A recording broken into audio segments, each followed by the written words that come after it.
지난번 특강을 했을 때, 용서에 대한 걸 했을 때 제가 너무 빨리 했다라는 말씀들이 있으셔서 오늘은 좀 차분하게 좀 천천히 좀 한번 나가보겠습니다. 또 3부께서도 계신데 제가 막 소리를 크게 하고 이제 이런 게 별로 좋지 않을 것 같아서 천천히 한번 책 살펴보는 의미에서 같이 한번 공부해 보겠습니다. 우선 그 책의 이제 제목은 성전으로 읽는 성경 이야기입니다. 이것도 사실 성경 신학에 관련된 그 내용이라고 생각해 주시면 되고요. 창세기부터 요한계시록까지 성전으로 어떻게 성경을 읽어 나갈 것이냐, 요거를 이제 우리 에아드 성도분들께서 잘 이해해 주셨으면 좋겠는 바람에서 제가 강의를 좀 준비를 했거든요. 그래서 한번 나가 보겠습니다. 저 스타일 아시겠지만 추천사부터 조금씩 보면서요. 여기 추천사에 보면 일단 존 프레임이라는 분이 어떻게 말씀을 하셨냐면, 성경을 보면 하나님은 세상 위에 계실 뿐 아니라 우리 가운데 우리와 함께 우리 안에 또 거하신다. 사실 이게 신학을 하는 사람들은 이런 표현이나 이런 거에 대해서 굉장히 조심스럽게 사용할 수밖에 없거든요. 여기 그래서 이 문장을 두 개로 나눌 수 있는데, 첫 번째, 하나님은 세상 위에 계실 뿐 아니라, 요 부분을 이제 칼바르트라는 사람은 이제 전적인 타자라는 설명을 해서 요 부분만 이제 생각을 한다면, 하나님과 우리 인간 사이에는 무한한 질적인 차이가 있어서 어떠한 접촉점도 가질 수 없다, 이제 이렇게 이야기해서 완전히 하나님을 초월적인 분으로 이제 만들어버리는 그런 문제가 있습니다. 그리고 이제 두 번째로 보면, 우리 가운데 우리와 함께 우리 안에도 거하신다. 여기만 보면 이제 소위 판테이즘이라고 하는 범실론적 세계가 될 수 있기 때문에, 여기 지금 이 존 프레임이라는 철학에 굉장히 이제 탁월하고, 제가 기억하기로는 웨스트민스터 조직신학 교수님으로 알고 있는데, 이분이 그래서 이 문장 하나 쓸 때도 굉장히 균형을 잡아서 개진해 가고 있다는 걸 알 수 있어요. 어쨌거나 하나님은 세상 위에 계실 뿐 아니라 우리 가운데 우리와 함께 우리 안에도 거하신다. 그렇게 이제 표현되어 있습니다. 자, 그래서 우리의 마음은 하나님의 임재에 대해서 더 듣기를 간절히 바란다. 성경을 가만히 보면 진짜 성도들은 하나님의 임재가 없을 때라거나 하나님의 음성이 들리지 않을 때, 하나님이 침묵하실 때, 그분은 이제 한 번씩 일부러 침묵을 하시거든요. 여러분들도 다 어떤 그런 고난이나 고통 속에서 하나님의 부재나 그런 침묵을 경험해 가실 텐데, 좀 잘 견디셔서 그 안에 어떤 의미가 담겨 있는지 잘 살펴보시길 바랍니다. 그리고 이제 하나님은 우리와 함께 하시겠다라고 약속을 하셨대요. 이거를 이제 신학적으로 이야기하면 임마누엘 사상이라 그러죠.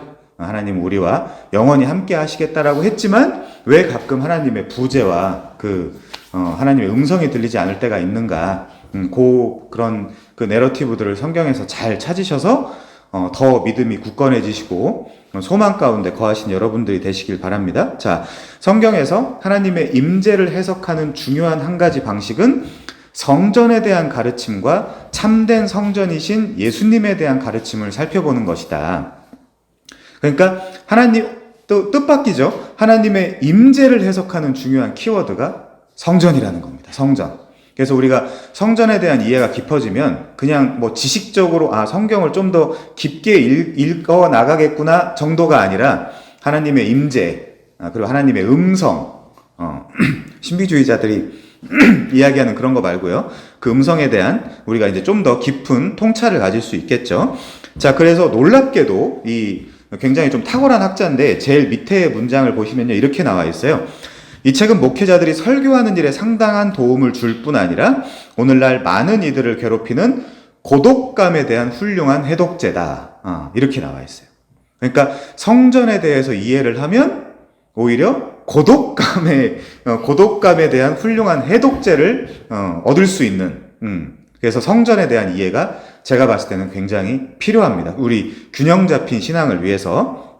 그래서 놀랍게도 사실 이 책, 원래 책 제목이 God dwells among us예요. 여기 위에 보면 이렇게, 이게 이제 우리 안에, 우리와 함께 거하시는 하나님, 이런 뜻이거든요.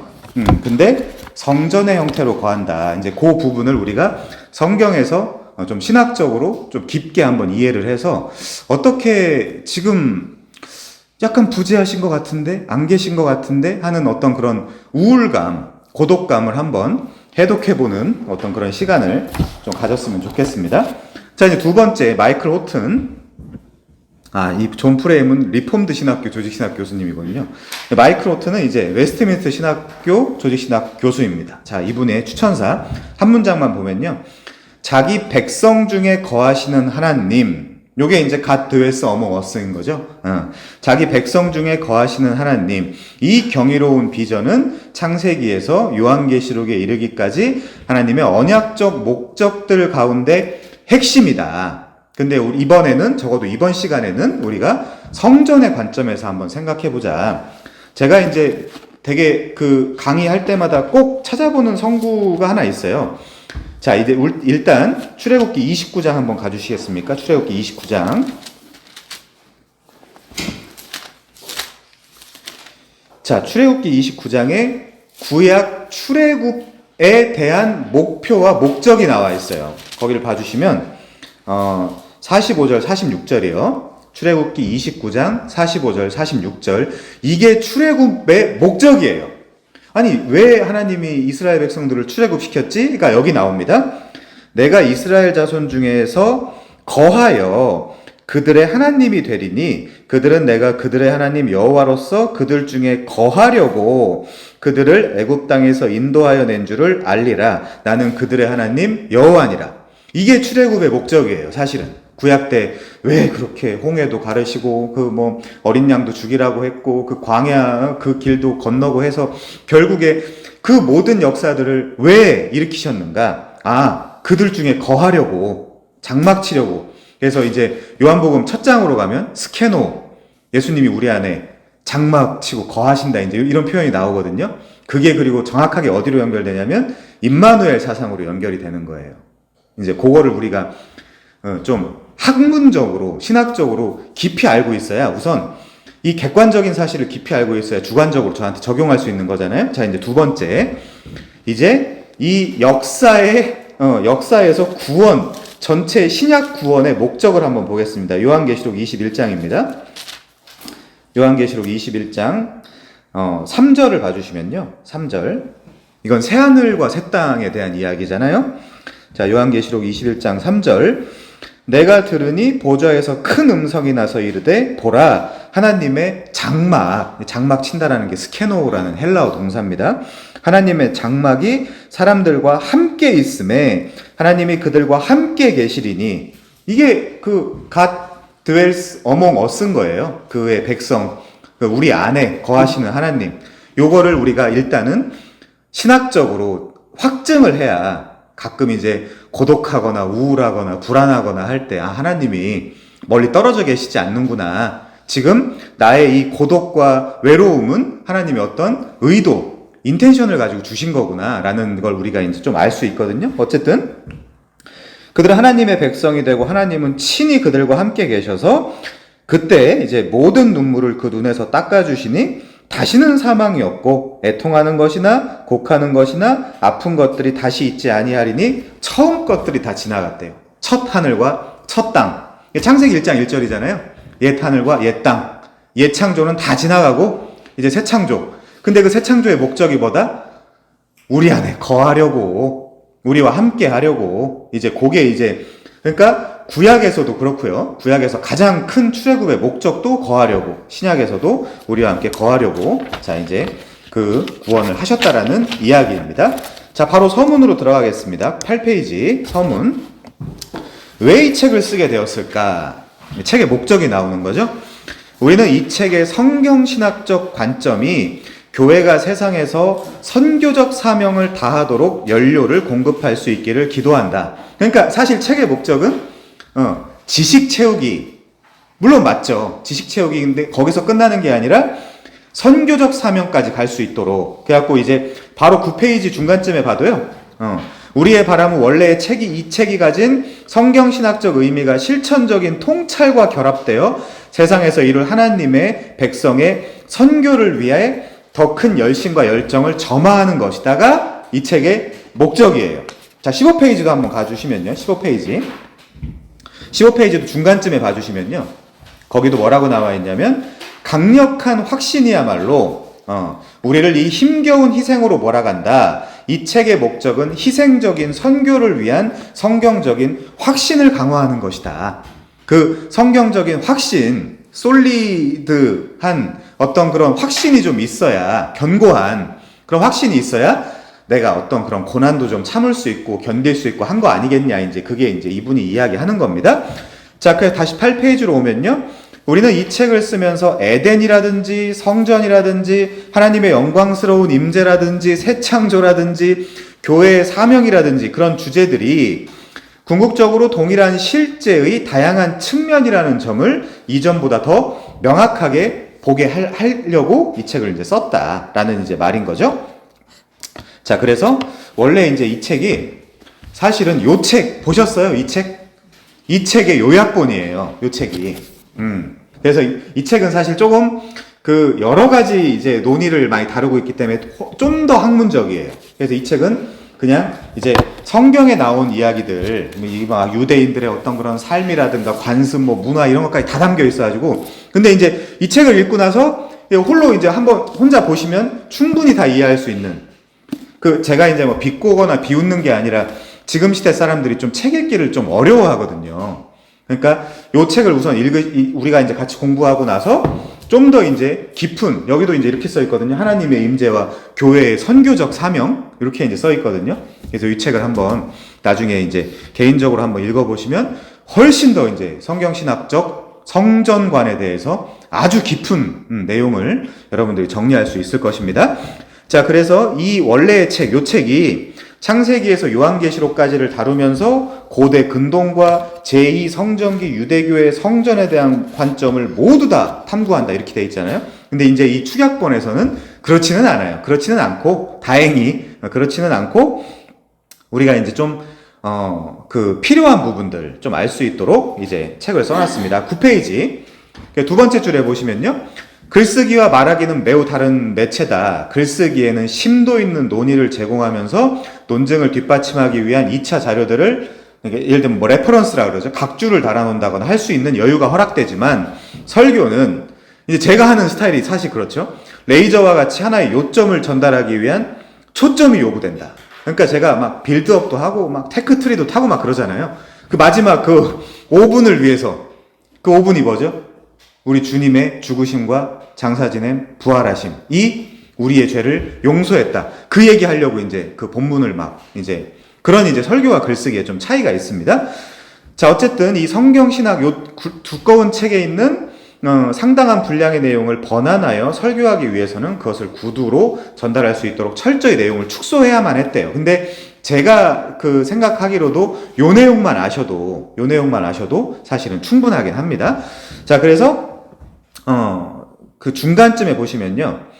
원래의 책에서 이 그레고리 빌은 구속사적으로 뚜렷하게 구분되는 여러 시대들, 예를 들면 에덴 시대, 그 다음에 노아, 그 다음에 족장, 그 다음에 이스라엘은 우리가 반드시 시내산, 광야 성막, 예루살렘 성전 이런 것들을 생각해야 되죠. 그 시작된 종말, 그리고 완성된 종말 등 각 시대에 걸쳐 있는 성전 개념의 발전을 밝히며 각 시대들이 어떻게 서로 연관되며 서로를 세워주는지, 그리고 이제 중요한 게 어떻게 완성되는지, 이런 부분들을 우리가 이제 좀 살펴보려고 합니다. 자, 그러면서 이제 뭐 중요한 내용은 없고요. 이제 뭐 가족들과 함께 이런 내용들에 대해서 토론하고 자녀들을 이런 성경적인 관점으로 가르쳤다. 이제 그게 이제 스페셜 땡스2에 나오는 거고. 자, 넘어가겠습니다. 서론으로 13페이지. 중요한 부분들만 다룰게요.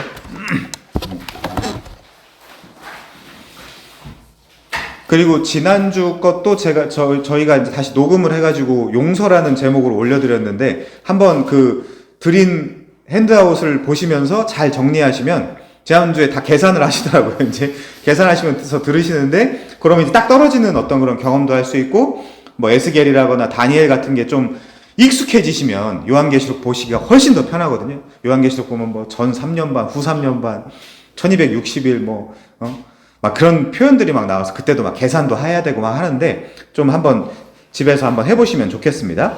아주 상세히 풀어놨어요. 거기 다시 녹음해 보시면, 들으시면. 자, 13페이지 서론.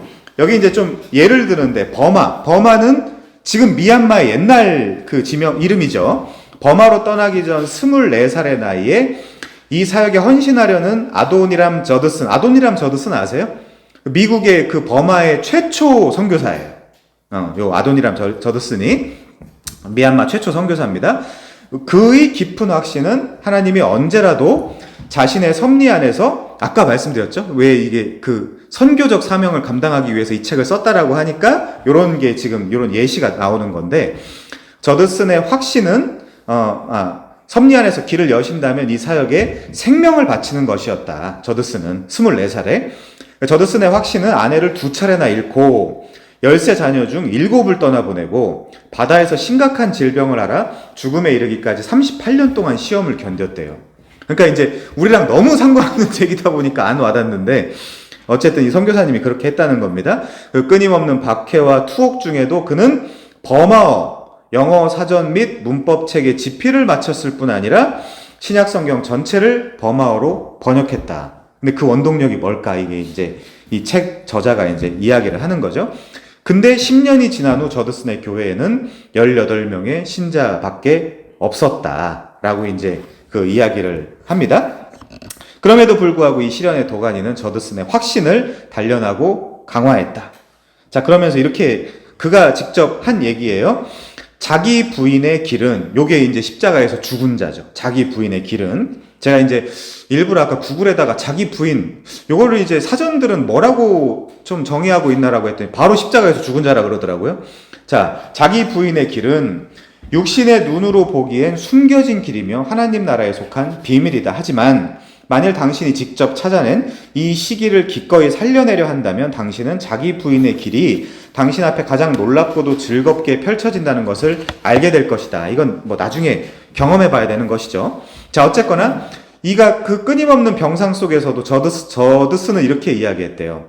이 세상의 그 어떤 사람도 더욱 매력적인 전망을 가지고서 더욱 빛나는 소망이나 더욱 흥분된 마음으로 세상을 떠나지 않았다. 기독교적 관점 외에. 그래서 저드슨의 그 희생적이면서도 기쁨으로 충만했던 수고의 기반은 그의 깊은 확신에서 형성된 것인데, 그래서 오늘날 미얀마로 알려진 그 버마에는 그 희생의 열매로 약 400만 명 이상의 그리스도인이 생겨났대요.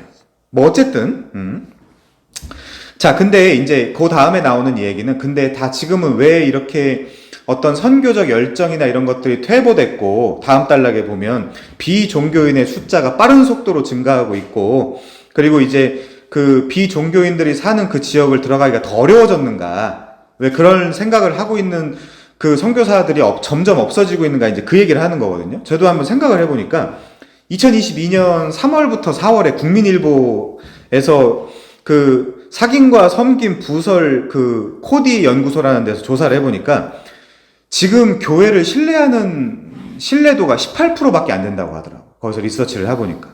그리고 이제 그 18%도 기독교인은 60%, 63% 교회를 신뢰합니다라고 이야기를 하고, 비그리스도인은 이제 8.8% 정도만 교회 이렇게 하면 그래, 뭐 교회는 그래도 신뢰할 만한 데지, 이제 얘기하는 사람이 8%.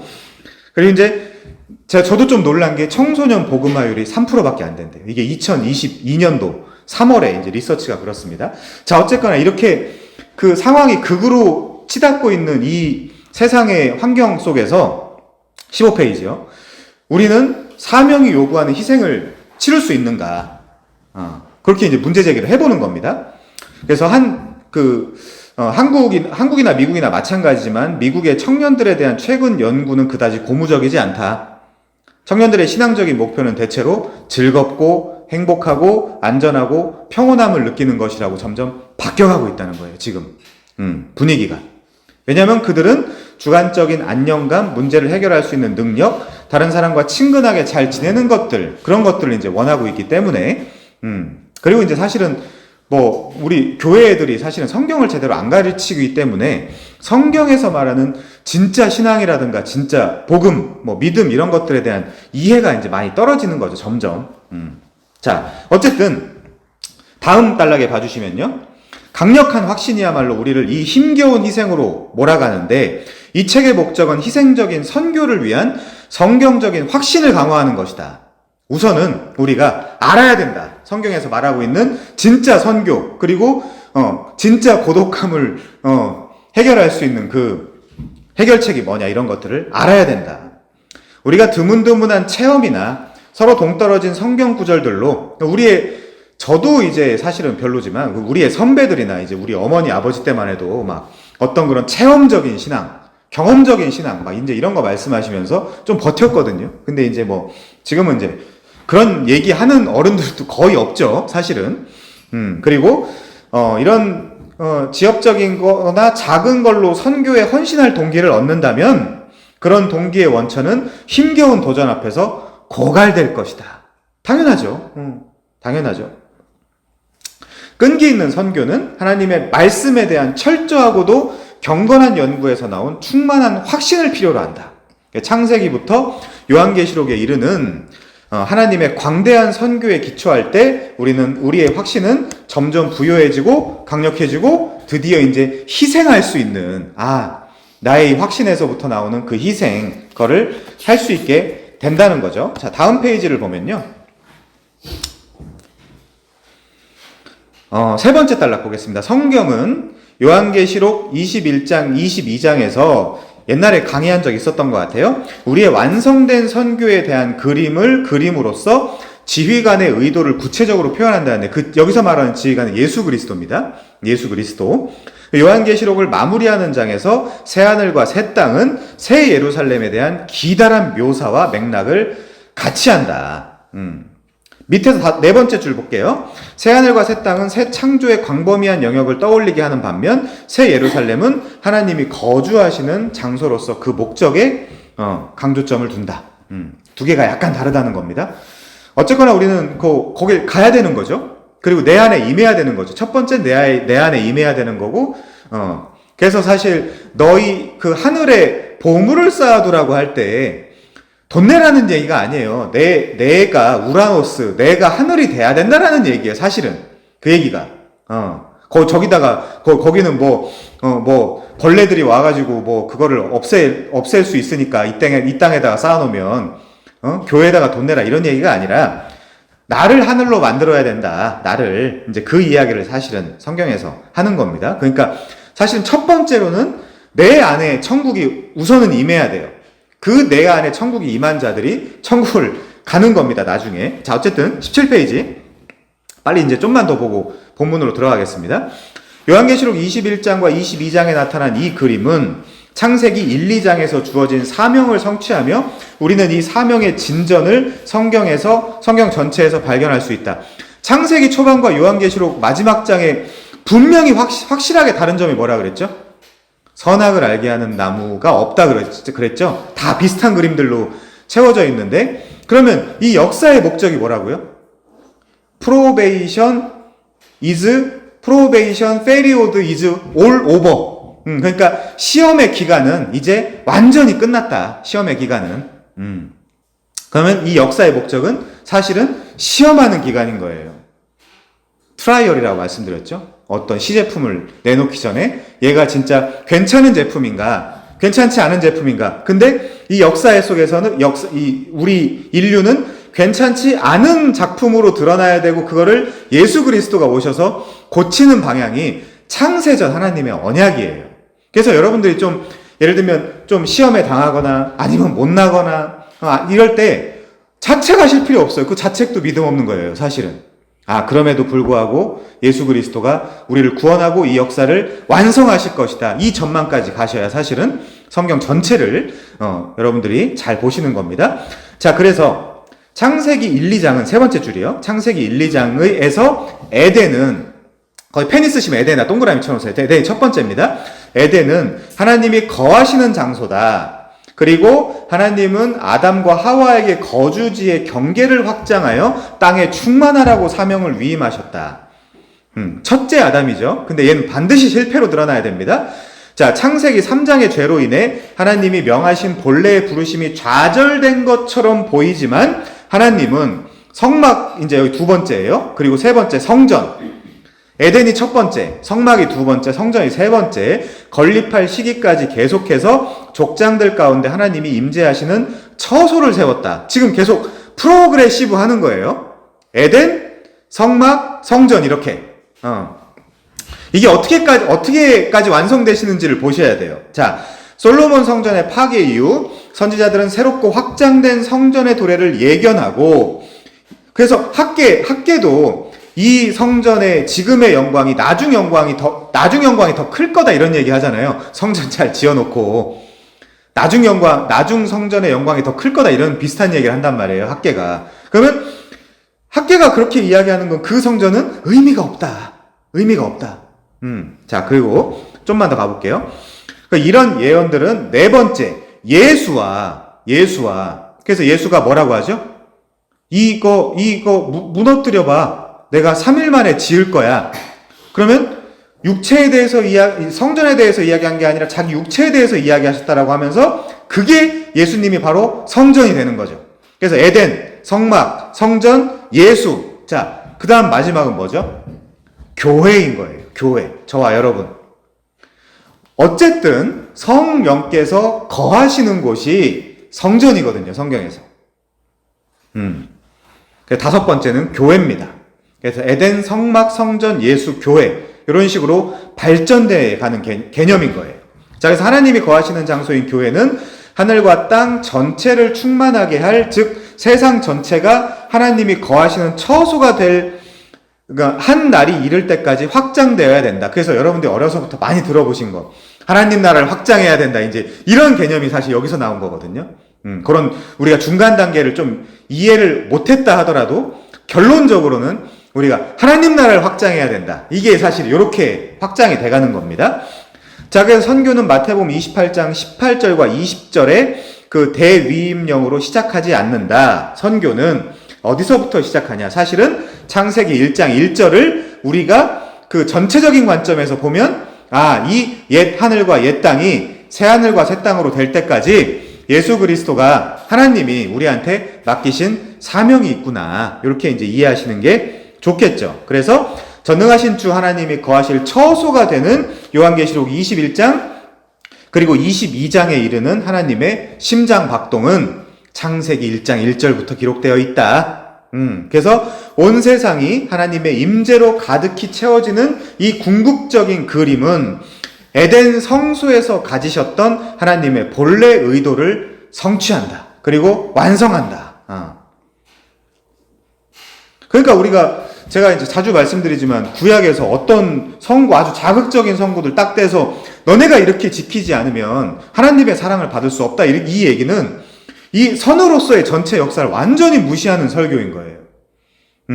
그러니까 우리는 구약을 볼 때는 철저하게, 제가 이제 자주 쓰는 표현, omniscient viewpoint, 전지적 작가 시점을 가지고 이 구약의 요 역사적 맥락에서 요 이벤트, 요 사건이 우리한테 어떻게 해석돼야 되는가를 자세히 들여다봐야 되는 거죠. 그러면 우리가 함부로 이걸 안 지키니까 너네들은 잘못하고 신앙생활 잘못하고 있다 이렇게 정죄할 수가 없는 거예요, 사실. 그래서 제가 사사기를 한편에서 다루고 있지만 사사기는 이 시대에 여러분들을 정죄하기 위한 설교가 성경이 아니라 이럴 수밖에 없다. 이럴 수밖에 없는 거를 우리의 왕 되시는 예수 그리스도가 오셔서 완성해 가신다. 우리는 그걸 믿자. 같이 그 언약에 기대서 그 언약을 의지해서 믿고 한번 가보자. 이게 이제 사사기의 사실은 원래 분명한 이제 기록 목적이 되는 거죠. 자, 그래서 우리는 에덴에서 시작하려고 한다. 이제 그래서 요 특강을 잘 들어주시면 우리가 이제 에덴으로부터 출발해서 어떻게 이 인류 역사가, 그리고 내 개인이 완성되고 완성된 나라는 교회한테 예수님이 어떤 그 선교적 사명을 부여하시는가를 좀 더 확실하게 볼 수 있습니다. 자, 이제 본론으로 들어가겠습니다. 1장. 자, 19페이지입니다. 에덴을 성전으로 읽기. 그러니까 지금 이 저자는, 저도 당연히 동의하지만 에덴이 뭐였다는 거예요? 성전이었다는 거예요. 에덴이. 그래서 가정을 제가 이제 성전이라고 하는 거고, 교회 일과 가정일이 생기면 가정일부터 돌보라는 거예요. 제 말씀이.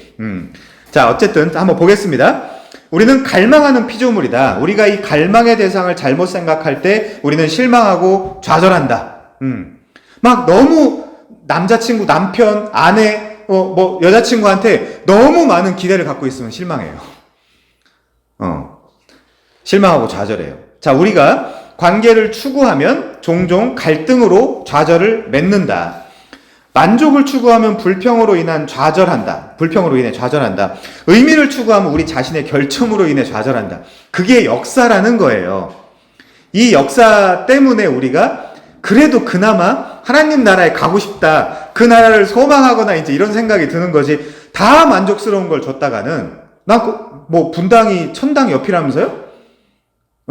이제 그런 식으로 이제 사람들이 이야기하지 않습니까? 그러면 이제 가고 싶어지지 않는다는 거죠. 자, 어쨌거나 돌킨 얘기는 할 필요 없고, 자, 우리의 마음, 그러니까 한 4줄만 더 내려옵시다. 우리의 마음의 갈망은 이 포로 생활에서 좌절을 경험하지만 이런 갈망은 본래 에덴에 세워진 하나님이 거하시는 장소 안에서 확실하게 채워진다. 만족된다. 세티스팩션은 거기에밖에 없다. 에덴밖에. 그래서 에덴을 회복이라는 단어를 쓰기도 하고 에덴을 완성시켜야 된다는 단어를 쓰기도 하고 학자들이 우리는 완성이죠. 우리 교회는 회복이 아니라. 자, 어쨌든 하나님이 거하시는 곳에서 하나님의 임재는 관계라든가 만족이라든가 의미를 향한 우리의 갈망을 충분히 만족시키며 창세기를 여는 첫 장은 어떻게 하나님이 이런 갈망이 철저히 만족되도록 의도하셨는지를 보여준다. 그게 사실은 창세기 초반부터 기록되어 있어요. 제가 오늘 강의를 할 거지만. 그래서 하나님은 에덴에 있는 동산, 자, 지금 이분도 에덴과 동산을 분리하고 있죠. 사실 가든 인 에덴이거든요. 영어 성경에 보면. 그거는 에덴이라는 데 있는 가든이라는 얘기를 하는 거거든요. 에덴 안에 가든. 가든인 에덴이니까. 그쵸? 자, 그래서 사실 가든과 에덴은 분리해야 됩니다. 자, 제일 밑에 보면요. 하나님은 에덴에 있는 동산, 성전에서 자신을 위해 자기 형상을 따라 우리를 만드셨다. 하나님의 임재는 에덴에서 생명과 목적을 부여하는데, 그래서 우리는 여기를 우리가 또 오늘 살펴볼 수 없지만 잘 살펴보면 내가 뭐 하면서 살아야 되는지도 나오는 거예요. 그래서 우리 마음이 그분 안에서 안식을 찾을 때까지 안식할 수 없다. 누가 한 말이죠? 어거스틴이 한 말입니다. 어거스틴이.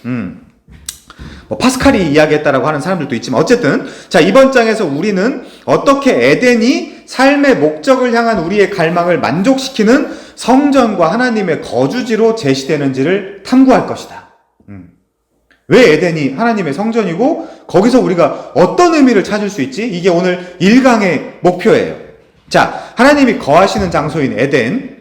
그러니까 제가 지금 어쨌든 앞에서 말씀을 드리고 있지만 에덴이 도대체 왜 성전이라는 거야? 우리가 찾아봐야 될 거 아니에요. 그 증거를 이제 몇 개를 찾아보겠습니다. 자, 에덴은 성소와 하나님이 거하시는 장소로 제시된다. 이는 창세기 1, 2장과 구약 성경의 광범위한 증거를 통해서 찾을 수 있대요.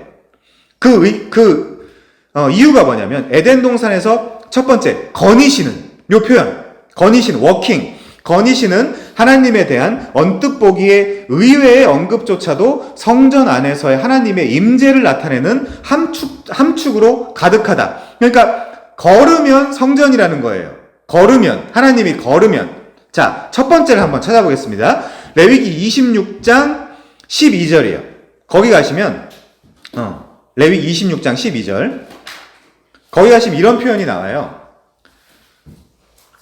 레위기 26장 12절 여호와는 이스라엘 백성 중에서 거닐면서 이스라엘 백성이 하나님이 될 것이라고 약속하신다. 그러니까 이스라엘 백성 중에 어몽 그들 가운데서 드웰스 한다. 이게 이제 이분이 제시하는 첫 번째 증거입니다. 그 두 번째 볼게요. 자, 그 다음에 신명기 23장 14절에 가보시면요. 그냥 안 찾아보시고 책에 봐도 거기 다 나와 있어요. 신명기 23장 14절에 보시면 여호와께서 이스라엘 백성에게 진영을 거룩하게 지키라고 명령하시는데 이는 여호와가 그들의 진영 가운데서 거니신다 그래요. 그 진영 가운데서 거니신다. 자, 세 번째로는요. 사무엘하 7장 나오면 뭐가 나와야 되죠? 다윗 언약이 나오겠구나. 다윗이 성전을 건설하려고 계획하였을 때 여호와는 다윗에게 내가 거주하기 위해 장막 안에서 옛날에 돌아다녔다라는 것을 상기시키신대요. 장막 안에서. 자, 그리고 이제 이와 비슷한 방식으로 여호와는 에덴에서 뭐 하셨다는 거예요? 거니셨다라는 표현이 나온다는 거예요. 창세기에서. 그러면 진영이나 뭐 성막이나 성전이나 다 그 안에서 거니셨던 하나님이기 때문에 에덴에서도 거니셨다라는 표현이 나온다라는 것은 성경신학적으로 뭘 의미한다는 거예요? 에덴이 곧 성전이었구나 라는 걸 지금 의미한다라는 이야기입니다. 그래서 왜냐하면 에덴 자체가 성전이자 하나님이 거하시며 거르셨던 장소이기 때문에 에덴은 성전이다 이거예요. 지금 증거가. 자, 그리고 에스겔서에선 더 명시적으로 에덴을 성전이라고 부르는데 에덴은 하나님의 동산, 그 가운데 성소가 있는 하나님의 성산이라고 언급이 된다. 에덴이. 조금 이따 여기 한번 가볼게요. 그래서 산과 성소는 모두 다른 곳에서 성전을 가르친다. 뭐 시온산이라든가 뭐 이런 게 다 성전적인 의미잖아요. 시내산도 마찬가지고요.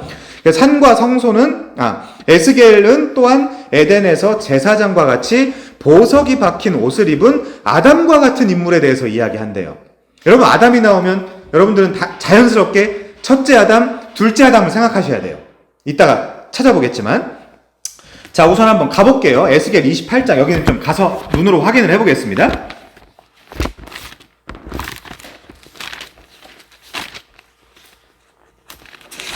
에스겔 28장에 가주시면요. 그 희한한 표현이 나와요.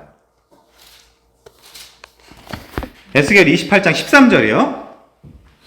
네가 옛적에 하나님의 동산 에덴에 있어서 각종 보석 곧 홍보석과 황보석과 금광석과 황옥과 홍만호와 창옥과 청보석과 남보석과 홍옥과 황금으로 단장하였으며 네가 지음을 받던 날에 너를 위하여 소고와 비파가 준비되었도다. 지금 바로 다이렉트로 아담한테 하는 이야기는 아니잖아요. 에스겔이니까. 너는 기름 부음을 받고 지키는 그룹이며 내가 너를 세움에 내가 하나님의 성산에 있어서 불타는 돌들 사이에 왕래하였도다. 그러니까 지금 여기를 주의하자라기보다 그 당시 에덴을 어떻게 인식하고 있는가 하나님이 성전으로 인식하고 있구나. 그러니까 지금 드러나고 있잖아요. 네가 지음을 받던 날로부터 네 모든 길에 완전하였더니 마침내 내게서 불의가 드러났도다. 그러면서 이제 18절까지 쭉 보시면 결국 이 에덴적 의미가 드러납니다. 자, 그래서 다시 책으로 돌아오셔서 21페이지 가시면요. 이 에덴 동산은 에스겔 28장 18절에서 가장 분명하게 성전이라고 불리는데 18절이 아니라 13절이에요. 잘못 나온 것 같습니다. 책이. 성전이라 불리는데 여기에는 제사장으로서의 아담과 같은 인물이 등장한다. 근데 그 장소를 어떻게 이야기하고 있는 거예요? 성소다. 성전이다. 이렇게 이야기하는 거잖아요. 그러니까 이런 것들을 보니까 에덴이 성전이 맞구나. 근데 에덴에서 또 이건 만약이라는 건 역사에서 중요하지 않지만 만약에 인간이 타락하지 않았다면 하나님과 남자와 여자가 사는 거예요. 행복하게. 영원 무궁토록. 그게 이제 그 출발이 그래서 뭐라는 거예요? 그래서 가정이라는 거예요. 그 출발이. 그래서 그 가정이 교회여야 된다라는 결론이 신학자들 사이에서 이제 나오는 거고. 자, 그래서요. 수많은 다른 증거들을 살펴보면 우리는 이 에덴을 첫 번째 성전으로 이해할 수 있다. 그래서 에덴은 성전이구나. 이게 제가 그 애아들을 처음에 이제 개척하면서 왜 뭐 초급 단계, 중급 단계, 고급 단계를 생각할 수밖에 없잖아요. 앞으로 어떻게 우리 교회를 그 커리큘럼을 짜야 될 것인가 이제 이런 걸 생각할 때 요거부터는 사실 중급에 포함되는 책이었기 때문에 조금 어려우실 수 있지만 이해를 하셔야 됩니다. 공부를 하셔야 돼요. 어쩔 수가 없어요. 예. 고급으로 넘어가면 진짜 어려운 책들도 사실 많은데 어쨌거나 이게 단계적으로 쌓이셔서 내 안에 성경에 대한 확신이 있어야 선교도 하는 거고 고난도 감내하는 거고 이제 그런 거거든요. 자, 어쨌든 넘어가면요. 율법이 들어있는 지성소의 언약궤는 선악을 알게 하는 나무를 메아리 친대요. 이게 무슨 말이냐면 선악을 알게 하는 나무 열매가 뭐죠? 사실은 행위잖아요. 그걸 먹으면 죽거나 살거나 하는 건데 그 지성소의 언약궤도 사실 만지면 죽는다라는 율법이 있죠. 언약궤에 접촉하는 것과 그 나무의 열매를 따먹는 것 모두 죽음에 이르게 한다. 그러니까 이게 둘 다 율법적인 의미를 가지고 있다는 거예요. 그래서 에덴으로 향하는 입구는 동쪽에 있는데 이는 성전의 입구가 동쪽에 있는 것과 마찬가지다. 그리고 에덴과 성전은 모두 지혜를 주시는 하나님의 거룩한 임재를 특징으로 한대요. 다. 자, 그래서 에덴에 있는 하나님의 임재는 동산 가운데 세우신 생명과 목적에 대한 이미지와 결합되어 있다. 그래서 에덴의 이미지는 하나님의 임재 안에서 인간의 근본적인 갈망이 충족될 수 있다는 사실을 설득력 있게 그려주는데, 예를 들면, 요거 이제 우리가 오늘 배워야 되는데, 예를 들면, 창세기의 초반의 사건부터, 최근에 이제 우린 이야기를 했었죠? 생명을 위한 갈망은 생명의 강에서 나오는 물과 생명나무의 열매를 통해 충족될 수 있다. 근데 첫 창조 때는 불안정해요. 왜? 선악을 알게 하는 나무 열매가 같이 있어요. 근데 지금 이 생명의 강에서 나오는 물과 생명나무의 열매가 다 어디에 나오는 이미지들이에요? 완성된 하나님 나라의 요한계시록에 나오는 이미지들이잖아요. 근데 첫 창조, 태초에 하나님이 천지를 창조하시니 하늘들과 땅을 창조하시니라, 그 첫 창조 때는 늘 선악을 알게 하는 나무 열매가 우리를 옥조아 오는 거예요. 이 시험에서, 사실은 그 시험 때문에 이 인류의 이 비참함과 서글픔과 이 아주 극단적인 우울한 이 역사들이 시작된 거거든요. 근데 요한계시록 마지막에 가면 그게 없죠. 자, 그래서 여기서 중요한 것은 생명의 강에서 나오는 물이 뭐냐, 그리고 생명나무의 열매가 뭐냐. 여러분들 뭐 대충은 아실 텐데 한번 이 강의를 들으면서 좀 더 정리해보는 시간을 가집시다. 자, 그래서 목표를 향한 요구는 동산, 즉 성전을 경작하고 지키라는 아담의 제사장적 소명 안에서 이루어진대요. 그러면 에덴이 성전이라 그러면 아담은 지금 뭐라는 거예요? 제사장이라는 거예요. 근데 어떻게 드러나는 거죠? 실패한 제사장으로 드러나는 거예요. 자, 그러면 제가 아까 아담 이야기할 때는 늘 여러분들이 첫째 아담과 둘째 아담을 떠올려 주십사 부탁을 드렸는데, 이 첫째 아담이 제사장적 임무에 대해서 실패하면 누군가는 와서 그 제사장적 임무에 대해서 성공하고 성취해야 되잖아요. 그게 예수 그리스도라는 거예요. 사도 바울이 이야기하는 거는. 이따가 찾아보겠지만. 자, 그래서 에덴과 동산, 성전의 유사성은 생명과 목표를 향한 우리의 갈망이 하나님의 임재 안에서 충분히 만족될 수 있다는 점을 훌륭하게 입증한다. 지금 우선 찾아보고 가죠. 자, 그 로마서 5장 한번 가보겠습니다. 로마서 5장. 이 사도 바울의 이야기를 들어보면 이게 왜 중요한 얘기인가 우리가 좀 알 수 있습니다. 자, 지금 첫째 아담은 그 첫째 성전으로 표현되었던 에덴에서 실패한 걸로 드러난다 그랬잖아요. 로마서 5장 12절. 그러므로 한 사람으로 말미암아 죄가 세상에 들어오고 근데 얘가 제사장이에요. 그 대표, 그 에덴의 대표. 한 사람으로 말미암아 죄가 세상에 들어오고 죄로 말미암아 사망이 들어왔나니 이와 같이 모든 사람이 죄를 지었으므로 사망이 모든 사람에게 이르렀느니라. 그래서 이게 원죄의 교리라고 하는 거예요. 신학적으로. 죄가 율법이 있기 전에도 세상에 있었으나 율법이 없었을 때에는 죄를 죄로 여기지 아니하였느니라. 그러나 아담으로부터 모세까지 아담의 범죄와 같은 죄를 짓지 아니한 자들까지도 사망이 왕노릇하였나니 아담은 오실자의 모형이라. 그러나 이 은사는 그 범죄와 같지 아니하니 곧 한 사람의 범죄를 인하여 많은 사람이 죽었은즉 더욱 하나님의 은혜와 또한 한 사람 예수 그리스도의 은혜로 말미암은 선물은 많은 사람에게 넘쳤느니라. 그러니까 지금 두 아담을 비교하고 있죠. 아담을 너무 큰 의미로 생각할 필요 없어요. 아담은 그냥 사람이라는 뜻이에요. 뭐 먼지도 되고 뭐 흙도 되지만 사람이라는 뜻이에요. 그래서 이 사람이 진짜냐, 이 사람이 진짜냐. 당연히 우리는 예수 그리스도가 진짜라고 이제 받아들이는 거죠. 첫사람을 의지했다가는 원죄에 의해서 같이 다 망하니까. 16절. 또한 이 선물은 범죄한 한 사람으로 말미암은 것과 같지 아니하니 심판은 한 사람으로 말미암아 정죄에 이르렀으나 은사는 카리스마 선물은 많은 범죄로 말미암아 의롭다 하심의 이름이니라. 둘째 아담. 그래서 한 사람의 범죄로 말미암아 사망이 그 한 사람을 통하여 왕노릇하였은즉 더욱 은혜와 의의 선물을 넘치게 받는 자들은 한 분 예수 그리스도를 통하여 생명 안에서 왕노릇하리로다. 그런즉 한 범죄로 많은 사람이 정죄에 이른 것 같이 한 의로운 행위, 십자가겠죠. 그걸로 말미암아 많은 사람이 의롭다 하심을 받아 생명에 이르렀느니라. 한 사람이 순종하지 아니함으로 많은 사람이 죄인 된 것 같이 한 사람이 순종하심으로 많은 사람이 의인이 되리라.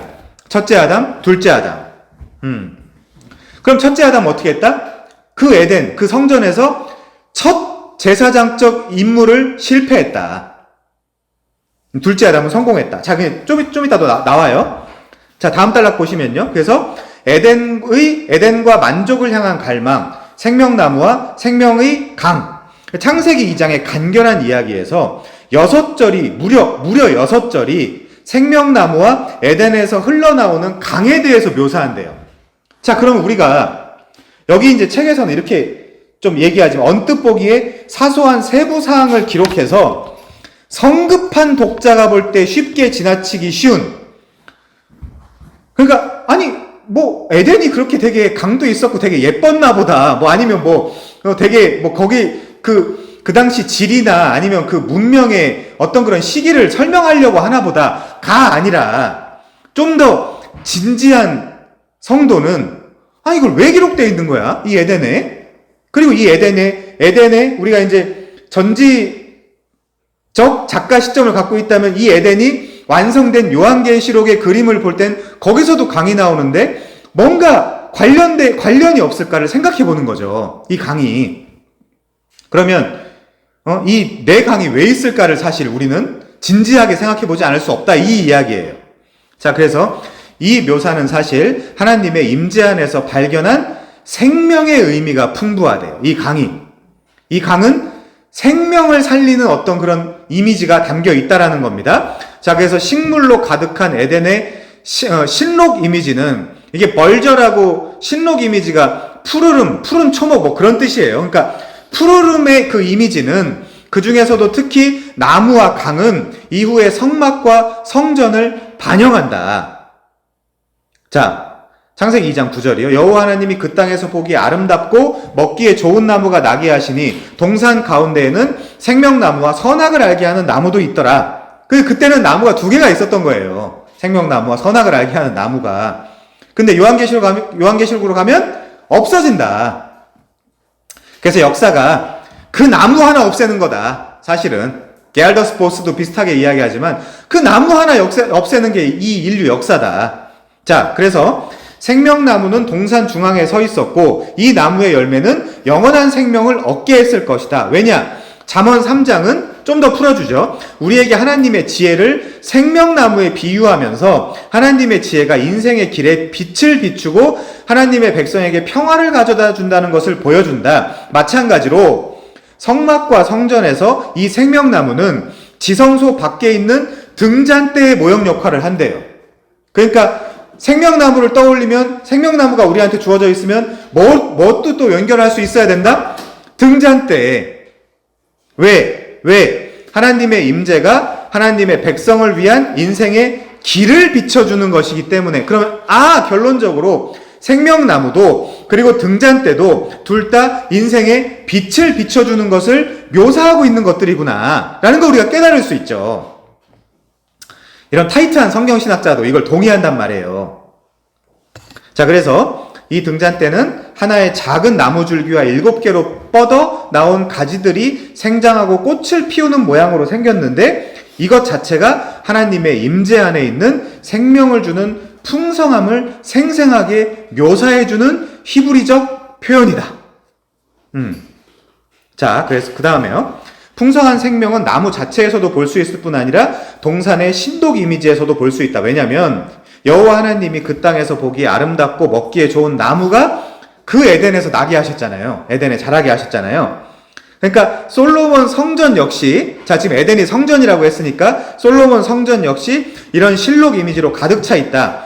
안 찾아볼게요. 그냥 가득 차 있어요. 거기 가서 보면.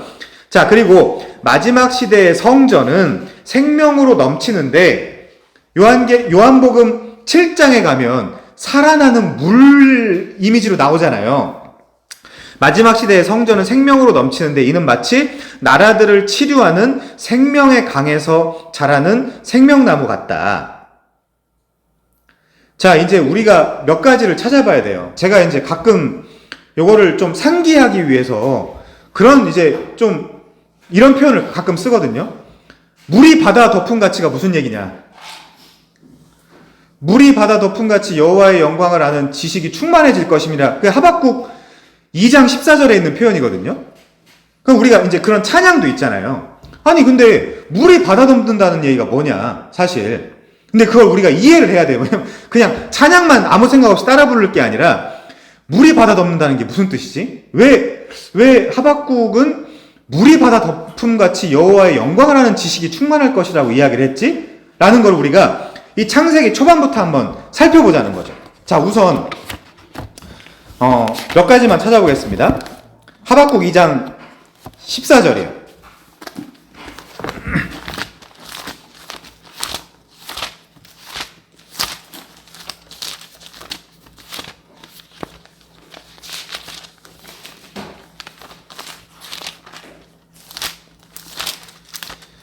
하박국 2장 14절에 보시면 이는 물이 바다를 이미 바다는 물이 덮어져 있는 건데 물이 바다 덮음같이 여호와의 영광을 인정하는 것이 세상에 가득하며 이렇게 나와 있어요. 자, 요거 이해한 상태에서 일단 창세기 2장 9절이에요. 창세기 2장 9절. 성경을 통으로 보셔야 됩니다. 창세기 2장 9절. 여호와 하나님이 그 땅에서 보기에 아름답고 먹기에 좋은 나무가 나게 하시니 동산 가운데에는 생명나무와 선악을 알게 하는 나무도 있더라. 강이 에덴에서 흘러나와. 에덴이 뭐라 그랬죠? 에덴이 성전. 그쵸? 그 에덴에서 사역하고 있는 아담이 물론 실패했지만 제사장. 지금 우리의 제사장은 누구예요? 임목사예요? 아니에요. 저는 제사장이 아니에요. 그건 착각이에요. 우리의 제사장은 예수 그리스도예요. 우린 다 동일한 직분을 가지고 있고 우리의 대제사장이 계시니 그는 예수 그리스도 이렇게 나오는 거잖아요. 자, 강이 에덴에서, 그러니까 지금 성전에서 흘러나온 거예요. 강이 동산을 적시고 거기서부터 갈라져 네 근원이 되었으니 첫째 이름은 비손, 둘째는 기혼, 셋째는 히데겔, 넷째는 유브라데. 이건 여기 강의할 때 좀 더 자세히 살펴보기로 하고, 어쨌거나 지금 성전에서 물이 나오는 모양이 그려져 있는 거예요. 성경에서 창세기 초반부터. 자, 그 다음에 이제 이걸 잡아놓은 상태에서 에스겔 47장 가보겠습니다. 에스겔 47장.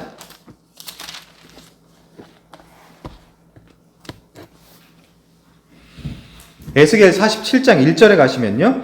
그가 나를 데리고 성전 문에 이르시니 성전의 앞면이 동쪽을 향하였는데, 아까 얘기했죠?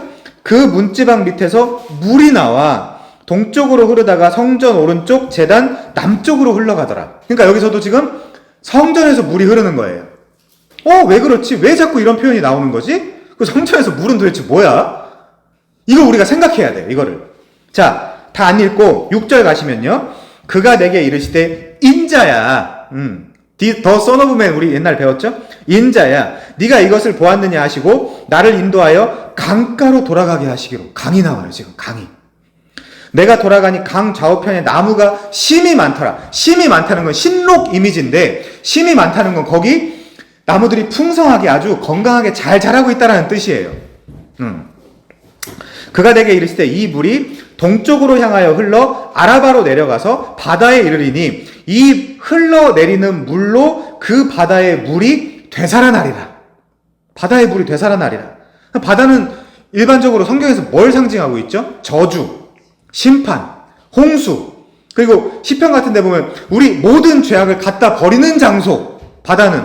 그러니까 죽은 데예요. 그래서 요한계시록에 가면 뜻밖의 바다가 다시 있지 않대요. 요한계시록 21장에 가면 바다가 다시 없다. 그러니까 그 바다 말고 이 저주와 죄와 사망과 이런 것들 다 갖다 버리는 솟구치는 어떤 그런 것들을 상징하는 그 바다가 다시 있지 않다라고 요한계시록 21장 초반에 나오거든요. 그게. 자, 어쨌든 근데 이 바다가 지금 살아나는 거예요. 이 물 때문에. 근데 그 물이 뭐다? 성전에서 나오는 물이다. 성전에서. 자, 내가 돌아가니 7절 강 좌우편에 나무가 심이 많더라. 그가 내게 이르시되 이 물이 동쪽으로 향하여 흘러 아라바로 내려가서 바다에 이르니 이 흘러내리는 물로 그 바다의 물이 되살아나리라. 이 강물이 흐르는 곳마다 번성하는 모든 생물이 살고 또 고기가 심히 많으리니 이 물이 흘러 들어가므로 바닷물이 되살아나겠고 이 강이 이르는 각처의 모든 것이 살 것이며. 근데 이 물이 뭐다? 성전에서 나온 거고 성전에서 나온 물이 지금 다 살리고 있다. 또 이 강가에서 어부가 살 것이니 엔게디에서부터 에네글라임까지 금을 치는 곳이 될 것이라. 그 고기가 각종 종류를 따라 큰 바다의 고기같이 심이 많으려니와 그 진펄과 개펄은 되살아나지 못하고 소금 땅이 될 것이며. 자, 12절 주목해 주세요. 강 좌우가에는 각종 먹을 과실나무가 자라서 그 잎이 시들지 아니하며 열매가 끊기지 아니하고 달마다 새 열매를 맺으리니 그 물이 성소를 통하여 나옴이라. 그 열매는 먹을 만하고 그 잎사귀는 약재료가 되리라. 사람들을 살리기 위해서. 그러니까 우리가 그 전지적 작가 시점을 갖고 있다면 이 불이 아닐까 하면서 이제 요한계시록 넘어가는 거죠. 요한계시록 22장이요. 요한계시록 22장 1절. 자, 잘 보십시오. 1절. 그가 수정같이 맑은 생명수의 강을 내게 보이니 하나님과 및 어린 양의 보좌로부터 나와서. 자, 이쯤 되면 어린 양이 뭐겠어요? 성전이겠죠. 요한계시록에서는 성전이겠죠. 어린 양이. 우리도 성전이지만 어린 양에도 성령이 계시잖아요. 그러니까 성전이겠죠. 예수님이. 하나님과 및 어린 양의 보좌로부터 나와서. 그러니까 여기 하나님이라는 표현도 나오지만 성부도 성령이 있죠. 성자도 성령이 있죠. 그 성령이 계신 곳이 어디라 그랬어요? 성전이라 그랬잖아요. 길 가운데로 흐르더라. 강 좌우에 생명나무가 있어 12가지 열매를 맺되 달마다 그 열매를 맺고 그 나무 잎사귀들은 만국을 치료하기 위하여 있더라. 3절 다시 저주가 없고 5절 다시는 밤이 없고 21장 1절에 보면 처음 하늘과 처음 땅이 없고 바다가 없고 그렇죠. 4절에 보면 사망이 없고 애통하는 것이 없고 곡하는 것이 없고 아픈 것이 없고 20장 11절에 보면 처음 땅과 하늘이 그 앞에서 피하여 간 데가 없고 그래서 지금 이 완성된 요한계시록에서 계속해서 옛 첫 창조의 그 한시적인 것들 템퍼럴리 했던 일시적인 것들이 다 지금 어떻게 되는 거예요? 물러가고 완성되는 거예요. 이 완성된 그림에 대한 확고한 신념과 관점과 거기에 대한 소망이 있어야 뭐 할 수 있다? 선교할 수 있다. 지금 그 얘기 하는 거예요. 사실 이 책의 저자는. 자, 그래서 조금만 더 볼게요. 요한복음 4장 14절. 그래서 이 과정을 누가 성취시켰는가도 봐야 될 거 아니에요. 요한복음 4장 14절. 내가 주는 물을 마시는 자는 영원히 목마르지 아니하리니 내가 주는 물은 그 속에서 영생하도록 솟아나는 샘물이 되리라. 나를 하늘로도 비유하고 땅으로도 비유하잖아요. 상태에 따라서. 그쵸? 성경이. 근데 예수님이 주시는 그 물이 영생에서 나를 살리는 물이 된다라는 이야기예요. 하나만 더 보면요. 요한복음 7장 37절. 요 물에 대해서 구체적인 그림이 나와요. 요한복음 7장 37절. 명절 끝날 곧 큰 날에 예수께서 서서 외쳐 이르시되 누구든지 목마르거든 내게로 와서 마셔라. 나를 믿는 자는 성경의 이름과 같이 그 배에서 생수의 강이 흘러나오리라 하시니 이는 그를 믿는 자들이 받을 성령을 가리켜 말씀하신 것이라. 그래서 사도 바울이 여러분이 디프레스 됐거나 아니면 뭔가 힘들거나 아니면 딴짓을 하거나 그럴 때 뭐 하라 그래요? 성령 충만함을 받아라 이렇게 이야기하는 거예요. 왜? 그 성령 충만함을 받아야 여러분의 하늘, 여러분의 땅, 여러분의 바다에 생명이 넘쳐난다. 지금 그 얘기를 하는 거예요. 성경이 그 이미지로서 그런 이야기를 하는 거예요. 왜냐하면 우리는 리터러시라 그러죠. 문맹이 없지만 그 당시에는 글을 읽을 줄 아는 사람이 더 없었어요. 그 당시만 하더라도. 그래서 이런 그림으로 설명을 한 거예요. 옛날에는. 고대 근동에 있어서는. 그림으로 이해시키지 않으면 이거 아무리 백날 줘봐야 그 당시 분들은 못 읽었다니까요, 성경을. 성경도 없었지만. 그래서 야, 에스겔에 보면 성전이 나오는데 성전에서 물이 나와. 그 물이 만국을 소생하고 막 치료하고 바다에 있는 물고기들을 많아지게 하고 나무들을 살리고. 근데 그 그림이 어디 있었을까? 아, 창세기 1장 2장에 있구나. 거기서도 네 강, 히데겔, 유브라데 또 뭐 있죠? 비손, 기혼강 이런 것들이 만국을 살리는 그 모양이 창세기 초반부터 나오는구나. 근데 마지막 요한계시록에 갔더니 거기서도 아주 똑같은 언어들과 그림들로. 그러면 이 물이 뭘 상징하겠어요? 사실은 말씀을 상징하는 거예요. 성경에서. 물은 말씀을 상징하고, 그래서 우리한테 이른 비와 늦은 비를 충분히 주셔서 우리를 어떻게 한다? 추수하신다. 하나님이. 이제 그렇게 이제 이야기를 하는 거죠. 자, 그래서 이사야 44장 1절에 가시면요. 이사야 44장 1절.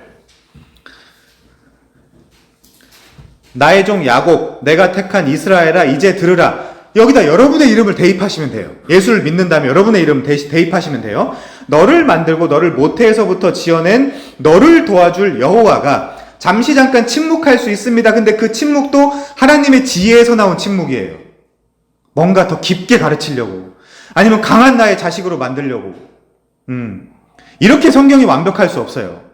저도 성경 연구할 때마다 하나님, 저 성경에 오류와 이런 잘못된 것들이 발견된다면 저 예수 안 믿습니다. 제가 나 하나도 설득 못 시키는 하나님을 왜 믿습니까?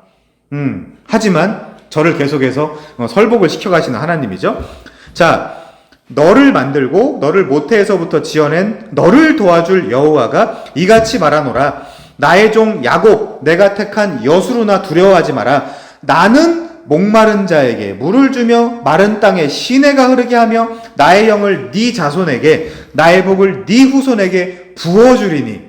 복을 마치 물처럼 표현해서 부어준다라고 하잖아요. 성령도 부어준다고 하잖아요. 그들이 풀 가운데서 솟아나기를 시냇가에 버들같이 할 것이라. 이것도 막 지금 뭔가 소성하고 살아나는 이미지들이죠. 한 사람은 이르기를 나는 여호와께 속하였다 할 것이며, 또 한 사람은 야곱의 이름으로 자기를 부를 것이며, 또 다른 사람은 자기를 여호와께 속하였음을 그의 손으로 기록하고, 그의 손에 기록하고예요. 사실은 이게 직역을 하면 이스라엘의 이름으로 존귀히 여김을 받으리라. 이스라엘의 왕인 여호와, 이스라엘의 구원자인 만군의 여호와가 이같이 말하노라. 나는 처음이요 나는 마지막이라. 나 외에 다른 신이 없느니라. 그러니까 창세기 처음에 그 첫 창조부터 새하늘과 새 땅의 창조까지 하나님은 완벽하게 섭리하고 경륜하고 운영해 가시는 거예요. 그러니까 사실 우리가 이게 좀 어렵고 막 머리를 많이 써야 되고 정리를 해야 될지는 모르지만, 이런 것들이 확실하고 확고하게 정리되어 있어야 선교를 나가죠.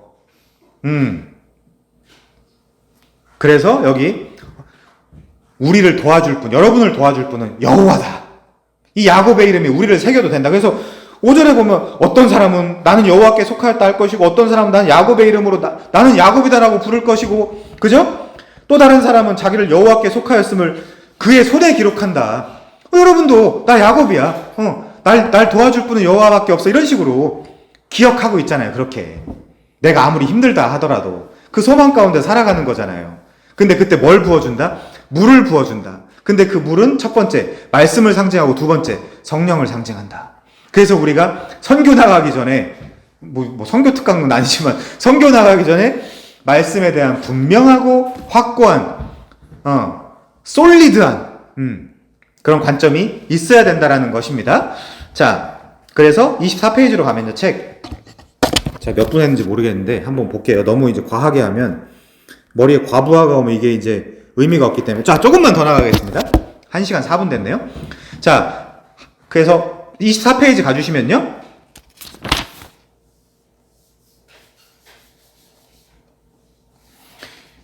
23페이지 그 밑에 단락 굉장히 중요한 거니까 한번 읽어보세요. 제가 지금 다 찾아가면서 설명한 내용이 여기 다 써 있어요.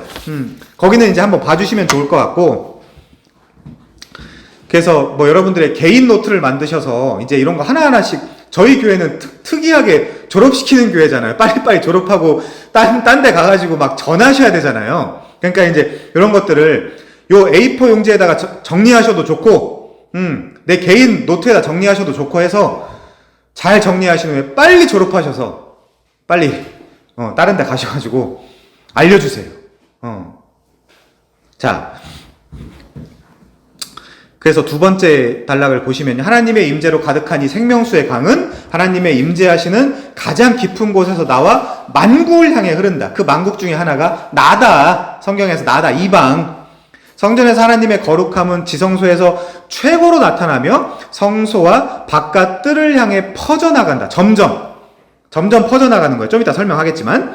그래서 바깥 뜰은 모든 이스라엘 백성이 예배드리기 위해 모일 수 있는 곳이고 우리가 앞으로 보게 되듯이 세상 전체를 상징한다. 그래서 에덴에도요. 에덴이 이렇게 있으면 에덴 중간에 가든이 있고요. 그러니까 가든, 에덴, 그 다음에 얘네가 이 동산에 가든에서 쫓겨나잖아. 에덴에서. 아담과 하와가. 그러니까 점점 얘네가 지금 밖으로 이 성전의 가장 깊은 곳, 지성소라고도 할 수 있겠죠. 가장 깊은 곳에 점점 밀려나가는 그림으로 묘사되어 있는 거예요. 언제 이후에? 선악을 알게 한 나무 열매를 먹은 이후에 점점 더 쫓겨나가는 그림으로. 그러면 마지막이 어디예요? 가든, 그 다음 에덴, 그 다음이 이제 땅, 그 다음 이방 땅, 그 다음이 바다. 그래서 여러분 잘 생각해 보세요. 신약에서 그 이방인들을 상대로 구원의 복음을 전하기 위해서 뽑히는 사도들의 직업이 다 뭐예요? 다 어부예요.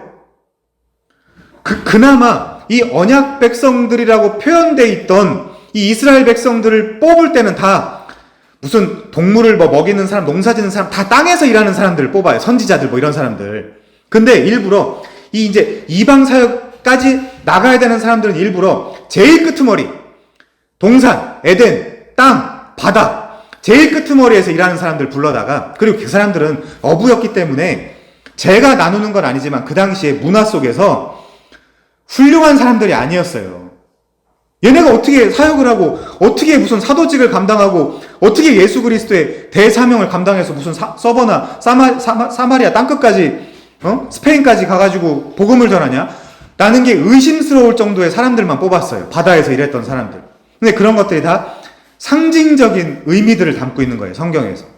바다는 저주의 그 바다에 이제 아까 제가 다시 처음으로 돌아와서 하박국 2장 14절로 돌아와서 그 바다에 물이 덮이면 하나님의 영광을 아는 지식이 충만해질 것이다. 그게 말씀이고 성령이라고 그랬잖아요.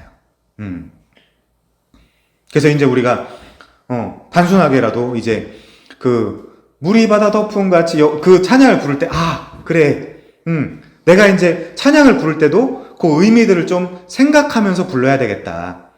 우리 이제 이방 저주받고 이런 그 죄를 던지는 곳인 이 바다는 물이 덮여야 되는구나 라는 이제 결론이 나오는 거죠. 자, 조금만 더 볼게요. 자, 그래서 바깥 뜰은 여기 했군요. 강은 에덴에 있는 하나님의 임재에서 흘러나와 동산으로 흐르고 그 후에는 사실 원래 가든이 에덴이기 때문에 가든이 좀 더 안쪽에 있는 겁니다.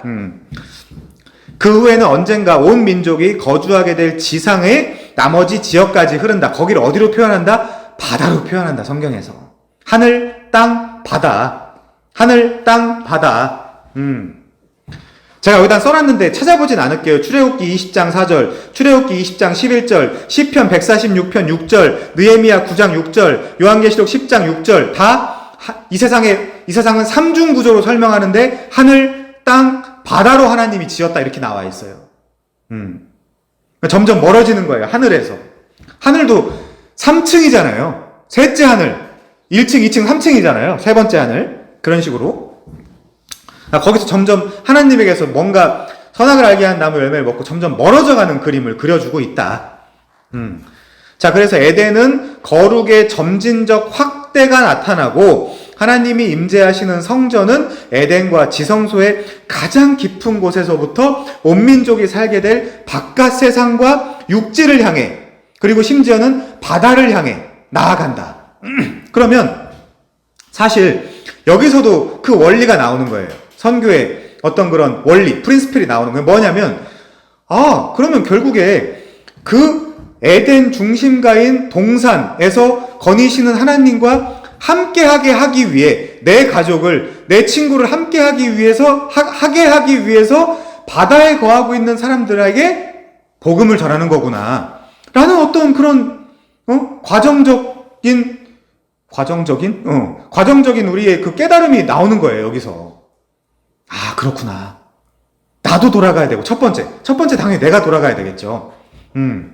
내가 돌아가고 그 다음에 주변에 있는 사람들부터. 너무 부담 갖지 마세요. 하나님이 여러분들 통해서 하게 하실 거예요. 때가 되면. 그냥 막 너무 부담으로 막 가서 싸우고 이러시지 마시고, 근데 이제 조금씩 또 한편에서 또 언제 가실지 모르잖아요, 사실. 그러니까 조금씩. 자, 그래서 결국 거룩의 점진적인 확대는 분명히 에덴과 성전 사이의 평행을 이룬다.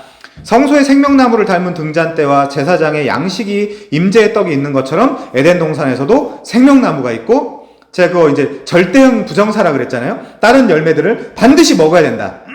이 선악을 알게 한 나무 열매 먹으면 안 되지만 부정사 절대형으로 반드시 아콜 먹어야 된다라 그랬잖아요. 우리 한글 성경에는 그냥 임의로 먹되 이렇게 번역해놔가지고 먹어도 그만 안 먹어도 그만이 아니라, 사실 원래 직역을 하면 다른 열매들을 반드시 먹어야 되지만 선악을 알게 한 나무 열매는 절대로 먹으면 안 된다. 반드시 죽는다. 이제 그런 의미들이 이제 담겨 있습니다. 그래서 자, 잘 보세요. 이스라엘의 두 번째 성전의 바깥들이 온 민족이 올 수 있는 장소로 제공되었듯이 아담에 의해 정복될 에덴 바깥의 육지와 바다는 구스와 아수르의 나라가 된다. 근데 이 나라를 이제 어떻게 해야 되겠어요? 저희가 복음으로 정복해야죠. 복음으로. 자, 그래서 이제 25페이지 표를 봐주시면요. 점점, 그러니까 지금 이 동그라미가 3개가 있는데 이 가운데가 하나님이 계신 곳이에요. 쉽게 이야기해서. 이제 에덴으로 설명이 되고 있는데 밑에 거부터 볼게요. 에덴, 동산, 바깥 세상 이렇게 되어 있잖아요.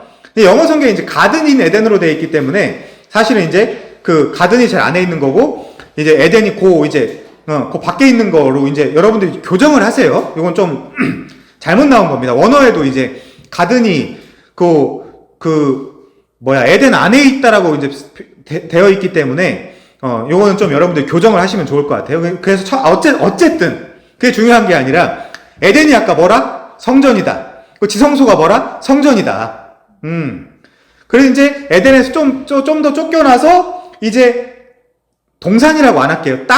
이제 동쪽으로 점점 땅으로 쫓겨나잖아요. 얘네가 아담과 하와가 쫓겨나고 이제 점점 이제 거기 이제 성경에 딱 나와 있진 않지만 점점 어떤 그림으로 나간다. 이방인들은 바다로 점점 밀려나는 거예요.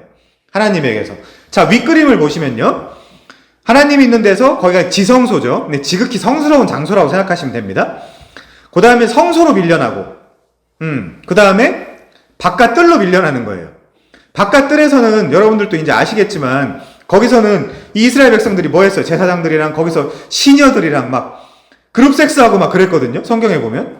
그러니까 이 뜰이 사실 이 뜰과 마당을 나중에 심판한다 그러잖아요. 하나님이. 이 점점 안에 있는 애들은 심판할 필요가 없어요. 이미 구원받은 애들이니까. 근데 그 뜰에서 아직도 그냥 모양이나 흉내내고 있고 교회나 들락날락거리고 왔다 갔다나 하고 있고 근데 그런 애들은 심판을 하죠. 거기 측량하고. 그래서 심판은 사실 완벽히 그리스도인이 된 사람을 심판하지 않아요. 그건 프리패스 하이패스고 어디를 심판하냐? 사실 이 교회 안을 심판하는 거예요. 교회 안을. 그래서 어거스틴이 뭐라고 했냐? 코르푸스 페르믹스툼. 교회는 알곡과 가라지, 쭉정이가 뒤섞여 있는 몸이다. 그렇게 이제 표현을 한 거예요. 그러니까 당연히 그 마당을 측량해라, 측정해라. 이제 이렇게 이야기하는 겁니다. 자, 어쨌든 생명의 강이 하나님의 임재에서 나와 온 민족을 향해 흐르기 때문에 온 민족을 향한 우리의 선교는 반드시 하나님의 임재에서 나오는 생명으로부터 흘러야 된다라고 했을 때 그게 뭐겠어요? 말씀이고 성령인 거죠.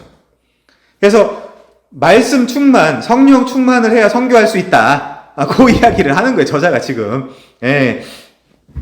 좀만 더 보겠습니다. 선교를 향한 우리의 헌신의 자원이 우리가 가진 이상의 샘에서만 공급된다면 우리는 진이 빠져서 더 이상 견디기 어려울 것이다. 많은 사람이 낭만적이게도 역경을 넘어서고자 하는 충동으로 가난한 자, 미전도 종족, 고통 중에 있는 자를 무모하게 희생적 헌신으로 뛰어든다. 근데 그러지 마시고 지금은 우리가 차분히 저의 목을 좀 더 이제 졸르시면서 공부합시다, 우리 인도사. 이렇게 이제 하셔서 지금은 성경의 전체적인 메시지를 정리하는 게 더 중요하다. 중급 단계지만 요걸 잘 정리해야 이제 막 고급 단계로 넘어가서 막 진짜 말도 안 되는 것도 배우고 막 그럴 거 아니에요? 자, 안 그러면 고갈된다. 고갈된다. 그래서 이제 이 강은 물이라고 표현이 되어 있고 그 물은 말씀을 상징하고 성령을 상징한다. 그래서 사도 바울이 뭐라고 얘기한다? 성령 충만해라. 성령 충만해라. 그렇게 이제 이야기를 하는 거죠. 자, 다음 페이지 넘어가면요. 이거는 한번 읽어보시면 좋을 것 같고, 27페이지요. 27페이지에 그 위에 시편 36편 7절부터 9절만 읽어볼게요. 하나님이여 주의 인자하심이 어찌 그리 보배로우신지요? 사람들이 주의 날개끈을 아래에 피하나이다. 그들이 주의 집에 있는 살찐 것으로 풍족할 것이라. 주께서 주의 복락의 강물을 마시게 하시리이다. 진실로 생명의 원천이 주께 성전에 있사오니 주의 빛 안에서 우리가 빛을 보리이라. 오늘 1강이지만 이렇게 계속 성전을 하나하나씩 정리해 가셔야 돼요. 자, 그래서 하나님의 임재와 성전 안에서 에덴의 강물은 생명의 샘을 가져오도록 흐른다. 그래서 하나님의 임재는 생명과 빛을 가져온다. 참된 생명과 양식이 하나님의 임재에서 발견되기 때문에 우리는 하나님의 기쁨에 강해서 꾸준히 그 물을 마셔야 된다. 말씀이고 성령이다, 그것이. 자, 쭉 내려와서 가운데서 좀만 밑에 보시면요. 에덴에 있는 하나님의 임재에서 흘러나오는 생명의 강물은 우리에게 하나님의 임재에서만 발견되는 생명력을 공급하는 물이 주는 만족과 회복의 자리로 오라며 손짓한다. 그러니까 늘 초청하는 거죠. 그래서 우리는 만족을 주는 대상을 얻기 위해 희생한다. 하나님의 임재 안에서 우리 영혼에 만족감을 주는 풍성함은 우리를 재촉해서 안전한 지대에서 벗어나게 하고 따뜻한 침상의 자리에서 뛰쳐나와 새벽 기도와 말씀 묵상의 자리에 무릎을 꿇도록 우리를 불러내. 제가 이걸 갖고 이거 한번 다시 찾아봤거든요. 이분들이 제가 이제 가끔 제가 그런 얘기 하잖아요. 새벽 기도가 한국에만 있고 외국에 있는 경우도 있지만 외국에 있는 경우는 한국인과 연관된 데만 있다 하니까 이분과 같이 책을 쓰신 분이 한국인이더라고요. 그래서 이 교회를 제가 이제 어렵게 찾아가지고 들어가 봤더니 새벽 기도를 하더라고요. 이 교회만. 그 지역에서 특이하게. 어쨌거나 이게 지금 뭘 비유하는지 아시겠죠? 새벽 기도가 중요한 게 아니라 어떤 그런 하나님과 더 가까워지려는 열망, 아니면 전도하려는 헌신, 이제 이런 것들이 그냥 나오는 게 아니라 진짜 이 물, 이 말씀, 이 성령이 나한테 충만할 때, 그래서 나라는 그 통을 흘러 넘치고 막 넘어갈 때 그제서 우리는 희생할 수 있는 원동력을 가질 수 있다. 이제 그 이야기를 하는 거예요. 새벽기도 하라는 얘기가 아닙니다. 우리 교회가 되게 좋은 게 특세 이런 거 새벽기도 이렇게 없는 거잖아요. 절대 안 합니다, 저희. 자, 어쨌든 그래서 이제 다음 줄에 보시면요. 이런 영혼을 만족시키는 풍성함만이 우리로 하여금 거리와 세계 전역으로 나가도록 만들어서 열방에 예수의 이름을 선포하는 하나님의 혹독한 부르심을 견딜 수 있게 한다. 그럼 이제 우리가 이제 일본으로도 이제 가는 거고 이제 하는 거죠. 자, 선교를 위한 열심은 에덴 이미지에서 드러난 하나님의 임재, 즉 하나님의 부요하심 안에서 만족을 찾는 마음에서 생겨난다. 자, 근데 아까 제가 에덴이라는 성전에서 그 아담이 실패했다고 말씀드렸잖아요. 자, 그게 다음 단락에 나오는데 한번 봅시다. 하나님은 아담을 에덴에 두어 이를 경작하게 하고 지키게 하였는데, 이런 것들이 다 뭐라는 거예요, 지금? 제사장적 사명이다. 라고 이야기를 하는 거예요. 이는 에덴 동산, 즉 성전에 있는 제사장적 사역이다. 아담의 일은 흙을 경작할 뿐 아니라 하나님을 섬기는 거였다. 제가 아바드라는 히브리어 동사 말씀드린 적 있죠? 그게 에베드로 가면 종이 되는 거고, 아바드를 하나님한테 쓸 때는 섬기는 거고, 사람한테 쓸 때는 뭐 일을 하는 거고, 뭐 이제 이렇게 하나님한테 쓸 때는 그게 예배하다도 됩니다. 아바드라는 동사가. 그래서 아담은 하나님의 계명을 지키는 것과 마찬가지로 동산을 지키고 동산이 타락과 부패에 이르지 않도록 지켜냈어야 했어요. 제사장이니까. 근데 어떻게 했죠? 그의 아내가 주매 그도 먹은지라 이렇게 됐죠. 자, 일하다와 지키다라는 동사는 때때로 창세기 2장 15절 밖에 제사장적 문맥에서도 함께 사용되었다. 예를 들면 민수기 18장 5절 6절에 보면 첫 번째 줄에 지키는, 그리고 마지막 줄에 일을 하게 하였나니, 그러니까 이게 아담한테 쓰였던 용어예요. 너 이 에덴을 지켜, 그리고 이제 경작해, 일해, 이렇게 이제 이야기했던 그 히브리어 동사들이 민수기 18장 5절 6절 제사장적 문맥에서도 쓰이고 있다. 그러면 이런 아주 다양한 에비던스, 증거들을 통해서 보니까 에덴은 성전이었구나. 그러니까 첫 번째 성전이었구나, 에덴이. 근데 그 첫 번째 성전의 제사장이었던 첫째 아담이 실패했구나. 그래서 둘째 아담이 오셨구나. 그래서 여러분, 이게 아주 그 특이한 건데, 요한계시록에 보면, 요한복음에 보면, 요한복음, 제가 몇 장인지 까먹어서 한번 찾아볼게요. 이런 표현들도 이 성경신학을 하는 사람들은 그냥 안 넘어가요. 뭐냐면 20장 15절 한번 봐주세요.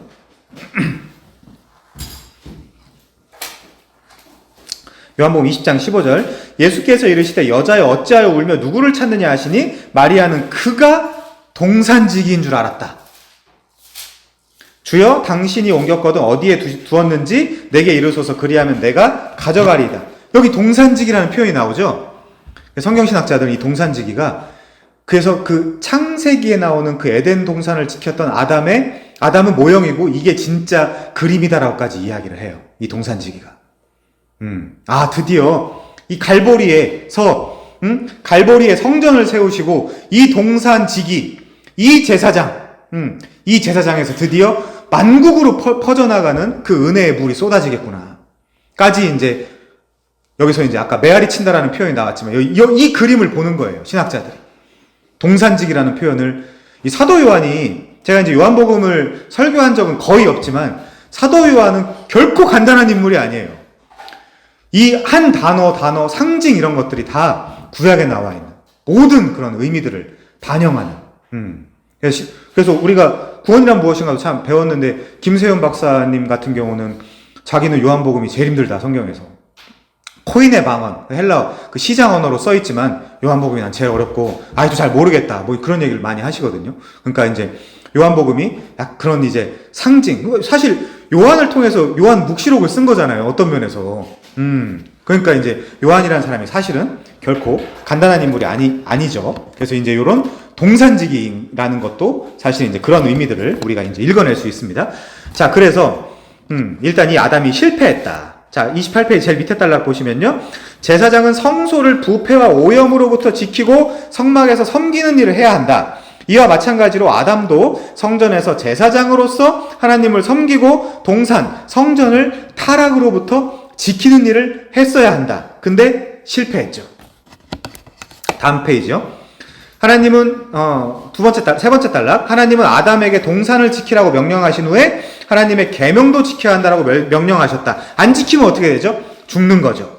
제사장이 하나님의 계명에 순종함으로써 성전을 지켜야 했던 것처럼 아담도 한 사람의 제사장으로서 에덴이라는 성전을 하나님의 계명에 순종함으로 지켜낸다. 아담은 하나님의 말씀에 대한 순종을 통해 하나님의 제사장적 목적을 성취해야 한다. 그러나 아담은 하나님의 성전을 지키는 첫 번째 제사장 직무에는 실패하는데 이 직무에는 외부자였던 뱀의 침입으로부터 성전을 지켜내는 일이 포함되어 있었다. 편집을 좀 다음 페이지에 싹 해놨으면 좋았을 텐데 어쨌거나 표가 나오는데 하나는 말씀을 왜곡하는 표고요. 하나는 하나님이 하신 말씀이에요. 그러니까 이제 30페이지로 가면 첫 번째 표가 하나님이 하신 말씀이고요. 두 번째 표가 뱀이 말하고 나서 여자가 그 하나님의 말씀에 대한 에큐레이시를 가지지 않고 그냥 말씀을 왜곡하는 장면인 거예요. 자, 한번 봅시다. 한 장 남았죠? 여호와 하나님이 그 사람에게 명하여 이르시되 동산 각종 나무의 열매는 내가 임의로 먹되 선악을 알게 하는 나무의 열매는 내가 먹지 마라. 내가 먹는 날에는 반드시 죽으리라. 요게 에큐레이시예요. 하나님이 말씀하신 거에 대한 정확한 의미죠. 근데 이제 여자가 어떻게 받아들이냐? 여자가 뱀에게 말하되 동산 나무의 열매를 우리가 먹을 수 있으나 동산 중앙에 있는 나무의 열매는 하나님의 말씀에 너희는 먹지도 말고 만지지도 말라. 너희가 죽을 수도 있어. 죽을까 하노라. 이렇게 받아들인 거예요. 그러면 자, 하와가 하나님한테 말씀을 받지 않죠. 그 중간 단계에 있는 그 에덴의 제사장이라고 하는 아담이 사실 요 말을 받고 사실은 하와한테 전달해 준 거란 말이죠. 그러면 누구 잘못이에요, 사실은? 물론 뱀에게 속았다라고 이제 저기 디모데 전서에 나오기도 하지만 아담에게도 잘못이 있는 거예요. 잘못 전달한 거예요. 하와한테. 그렇죠? 잘못 전달했든 아니면 얘가 잘못 이해를 했든 둘 중에 하나는 분명한 거예요. 그러면 우리가 이제 결론적으로 여기서 도출할 수 있는 결론은 뭐냐? 말씀을 변개했구나. 하나님의 말씀에 대한 에큐레이시가 없었구나. 사실 마태복음 5장 17절 이하나 요한계시록 22장 18절 이하에 보면 이 성경의 그 작은 계명이라도 가르치지 않으면 내가 천국에서 너는 작다 일컬음을 받을 것이고 뭐 그런 얘기도 있고 마태복음 5장에 요한계시록 22장에 가면 마태복음 5장 17절에 가면 그런 얘기가 있잖아요. 그 요한계시록 22장에 가면 이 말씀에서 뭔가를 더하거나 이 외에 뭔가를 더하거나 뭔가를 빼면 재앙을 더하거나 아니면 네 이름을 빼버리겠다. 그거 구원론이랑 상관없이 그런 얘기가 있잖아요. 그러니까 근데 그런 걸로 통해서 보면 지금 결과적으로 드러난 것은 하와의 잘못은 지금 말씀을 변개하고 있다. 언제 만지지 말라 그랬어요? 그런 얘기는 없잖아요. 가서 만지고 가지고 놀 수는 있었어요. 그리고 언제 죽을 수도 있다라는 얘기를 하셨어요. 반드시 죽는다 그랬죠. 무트, 타무트. 그게 이제 무드셀라라는 말도 거기서 나온 건데. 어쨌든 자, 첫 번째, 여호와 하나님에서 하나님이라는 걸로 이름이 바뀌었어요. 큰 문제예요. 중간은 안 볼게요. 두 번째, 하나님의 허용하심이 약화돼요. 만지는 건 된다 그랬어요. 만지는 거에 대한 건 얘기가 없었어요. 근데 만지지도 말라라는 얘기는 얘가 첨가한 거죠. 더한 거죠. 자, 세 번째, 죄의 결과가 최소돼요. 죽을 수도 있다. 이렇게 이제 이야기를 해요. 자, 그래서 아담과 하와는 제일 밑에요. 하나님의 말씀에 불순종함으로, 순종이 아니에요. 불순종함으로 하나님의 동산을 지키는데 실패했다. 뱀은 하나님의 말씀에 대한 확신을 약화시켰고 결국 하나님 자신에 대한 확신까지도 약화시켰다.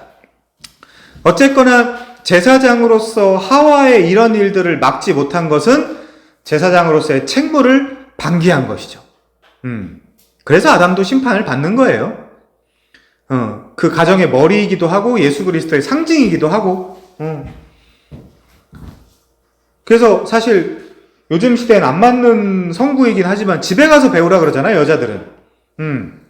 왜냐면 성경에선 사실 남자가 그 집의 머리로 표현되어 있기 때문에 그걸 좋냐 안 좋냐, 내가 그걸 받아들이냐 안 받아들이냐를 떠나서 그 믿음의 분량대로 하는 것이고, 어쨌거나 그 가정의 머리는 성경에 보면 남자로 이제 표현이 되어 있기 때문에 집에 가서 배우라고 사도 바울이 이야기할 때 사실은 그러면 아담에게 주어지는 책무는 하와를 잘 가르쳤어야 되는데 결국에 하와가 뱀한테 속은 것은 아담에게도 잘못이 있다, 이렇게 넘어가는 거거든요.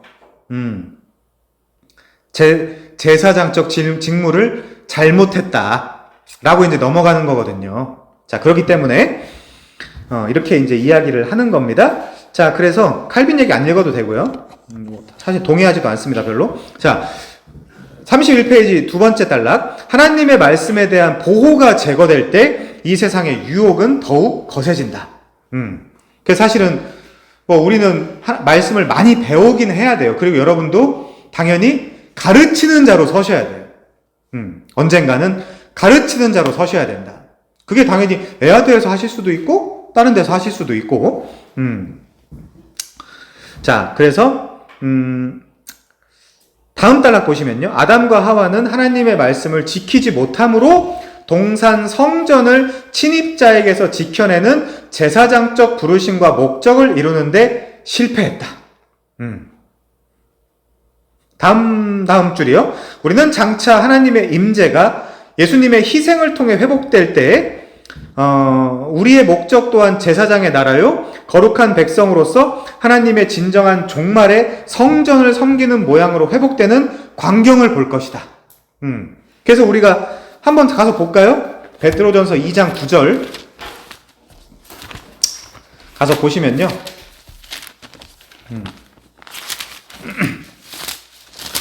여러분을 묘사하는 거예요. 여러분. 그러나 너희는 택하신 족속이요 왕 같은 제사장들이요. 복수예요. 플루럴. 복수. 왕 같은 제사장들이요 거룩한 나라요 그의 소유가 된 백성이니 이는 너희를 어두운 데서 불러내어 그의 기이한 빛에 들어가게 하신 이의 아름다운 덕을 선포하게 하기 위해서 구원했다.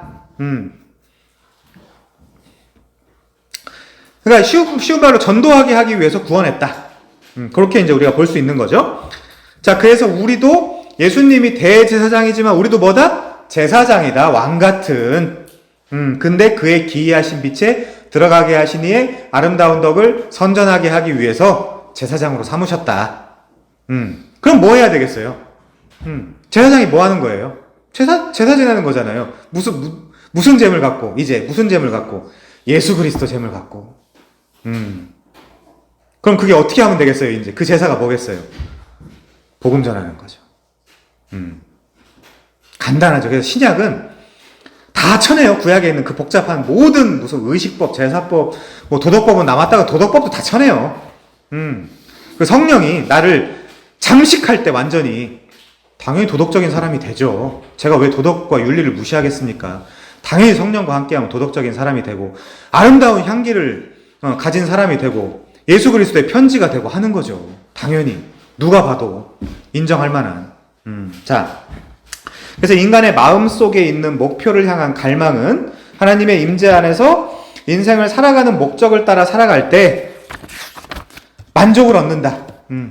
이걸 찾지 못하면 우리가 돈을 아무리 벌고 뭐 행복한 어떤 인프라 가정을 꾸리고 뭘 해도 이게 진짜다. 그리고 이것을 우리는 에아드에서 중급 단계, 고급 단계를 통해서 계속 배워야 된다. 공부하고. 여러분들은 집에 가서 이게 말씀이 맞는지 틀린지 또 다시 가서 분별해보고 확증해보고 그 작업을 계속 하셔야 되겠죠. 자, 그래서 아담과 하와가 하나님의 처소를 지키는 자신들의 사명을 이루라는 하나님의 말씀에 순종해야 했던 것처럼 우리도 하나님의 처소를 확장하여 온 세상을 충만하게 하고, 옛날에 그 과정은 다 빼고 하나님 나라를 확장합시다 이것만 해가지고 문제가 되는 건데 말은 맞죠. 말은 맞죠. 우리를 그때 사용하시기 때문에 우리를 불꽃으로 삼으시고 하나님의 사역자, 동역자로 삼으셨느냐 이제 이런 표현도 있는 겁니다. 자, 그래서 이를 지켜내는 우리의 사명을 성취하라는 하나님의 말씀에 제가 좀 첨언을 하면 성령으로 순종해야 된다. 성령으로. 그래서 첫째 아담은 실패했고요. 둘째 아담이 완성했습니다. 그리고 그 둘째 아담이 우리한테 내가 떠나가는 것이 유익이고 너희한테 성령을 보낼 거야 라고 성령을 약속하시면서 너희들은 내가 한 일보다 더 큰 일, 더 많은 일을 할 것이다 라고 하면서 예수님이 하셨던 그 사역과 사명을 우리한테 넘겨주셨어요. 그게 마태복음 18장입니다. 대선교 사명. 대선교 사명. 사마리아 땅끝까지 내가 함께 있을 것이고 권능으로 있을 것이다. 너희들 옆에. 그거 믿는 자들은 우리가 이 선교 사명을 감당해야 되겠죠. 자, 그래서 결론입니다. 결론만 보고 마칠게요. 이번 장에서 우리는 에덴이 하나님의 임재하시는 첫 번째 성전이자 처소임을 살펴봤다. 그러니까 하나님이 그 임재하시는 장소가 여러분이라면 여러분이 바로 성전인 거예요. 성전. 그래서 우리가 여기 너무 예설 스페이스 너무 감사하지만 여기를 성전이라고 부르지 않죠. 우리는 절대 무슨 성전 건축원금 이런 거 받지 않죠. 사실 그게 제일 필요한 교회가 우리 교회인데도 말이죠. 근데 그런 거는 목사의 양심을 떠나서 성도의 양심으로 할 수 없는 거예요. 그냥 여러분들이 나중에 잘 성공하셔서 마음에 내키면 하는 거고 아니면 안 하는 거고 못하면 못하는 대로 신앙생활 하는 거고 그런 거지. 그거를 우리가 가스라이팅 해가지고 그렇게 하는 거는 절대 우리는 그런 교회는 지양한다.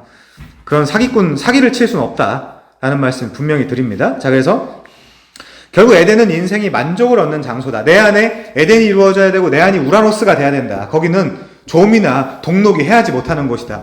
거기다가 네가 가장 귀하게 여기는 그 보물을 쌓아놔라. 거기다가 저희 교회에다가 돈 내라는 얘기가 아니에요. 자, 그래서 아담과 하와는 죄를 짓고 부패한 뱀이 성전을 더럽히도록 허용함으로써 성전을 지키는 제사장적 사역에 실패했다. 그거 사실 하와는 아니에요. 하와는 아닙니다. 그 아담이 실패한 거기 때문에 그가 대표가 된 거고, 이제 우리의 둘째 아담이 오셔갖고 그거를 성취시키는 거죠.